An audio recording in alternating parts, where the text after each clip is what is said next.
नमस्कार बच्चों, जय हिंद सभी को। बच्चों, एक बहुत इम्पोर्टेंट मैं आपके सामने बातचीत करने आया हूं कि नीट का पेपर जो 3 मई को कंडक्ट हुआ था, वो बच्चों लीक हो गया था और ये इन्वेस्टिगेटिंग जो एजेंसीज हैं उनके द्वारा ये पता चला। तो जब ये पता चला, तो पता चलने के बाद में एनटीए ने अपने ट्विटर हैंडल से नोटिस निकाला कि ये जो है कुछ गड़बड़ियां एग्जाम कंडक्ट कराने में हुई हैं और वहीं पर राजस्थान में कुछ सेंटर्स पर पेपर लीक होने की खबरें आई। फिर बाद में उसको इन्वेस्टिगेट किया गया तो पता चला कि पेपर सच में लीक हुआ है और 140 क्वेश्चन हूबहू जो 3 मई को नीट के पेपर में आए थे वैसे ही क्वेश्चंस, क्या कहते हैं कि जो पेपर आउट हुआ था, जो बच्चों को मिला था, उसमें थे। तो कहने का मतलब यह है कि जो नीट का एग्जाम, बहुत सारे बच्चे जो एक सपना लेकर के बैठे होते हैं कि हमें डॉक्टर बनना है, एनटीए ने उनके भविष्य के साथ हम कह सकते हैं कि खिलवाड़ किया है।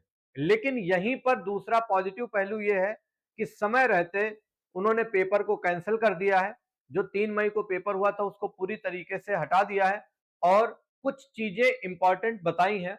तो आइए हम इस वीडियो में आप सबसे बच्चों ये डिस्कस करने जा रहे हैं कि अब हमें क्या करना है। जो भी बच्चे नीट 2026 के एस्पिरेंट थे, 3 मई को जिन्होंने एग्जाम दिया था, वो ध्यान से देख लें, ध्यान से समझ लें कि वो सभी बच्चे इस वीडियो को एंड तक जरूर देखें। बच्चों, जब ट्वीट किया तो ट्वीट करके बता दिया गया कि ये पेपर हुआ है, ये पॉइंट्स बता दिए गए कि ये गड़बड़ियां हुई है, इस वजह से कैंसिल किया जा रहा है। ठीक है। क्यों नीट का पेपर जो पेपर था वो कैंसिल हुआ? क्योंकि वहां पर देखा जाए तो इन्वेस्टिगेटिंग एजेंसीज ने हमें बताया, इन्फॉर्म किया चीजों को कि कुछ गड़बड़ियां कुछ सेंटर्स पर जो है फेयरनेस नहीं हुई है। ठीक है ना, एग्जाम में कुछ दिक्कतें हुई है, पेपर कुछ गड़बड़ हुआ है। ठीक है ना। तो वहीं पर ट्रांसपेरेंसी मेंटेन करने के लिए और एग्जाम में फेयरनेस डालने के लिए पेपर को कैंसिल कर दिया गया और एनटीए ने अपने ट्विटर हैंडल से और अपनी ऑफिशियल साइट पर फिर से अनाउंस किया कि हम री एग्जाम कंडक्ट कराएंगे।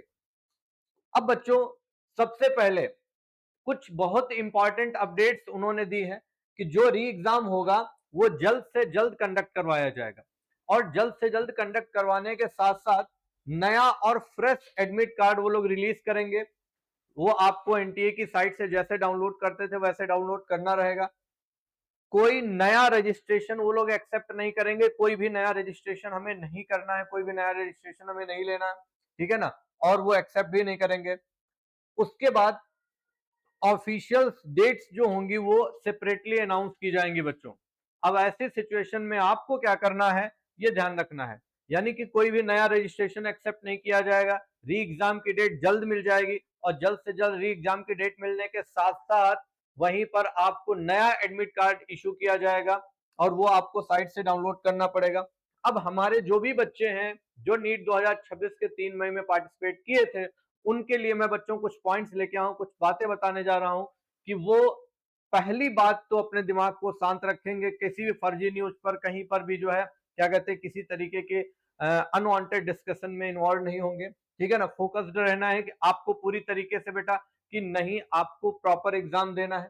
ठीक है। और देखा जाए तो आपको कंटिन्यूटी में रिवीजन मेंटेन रखना है, जैसे पढ़ रहे थे बेटा पढ़ाई वैसे जारी रखना है। सबसे इंपॉर्टेंट बात, पढ़ाई जारी रखना है, कोई भी डिस्ट्रैक्शन नहीं लाना अपने पढ़ाई में।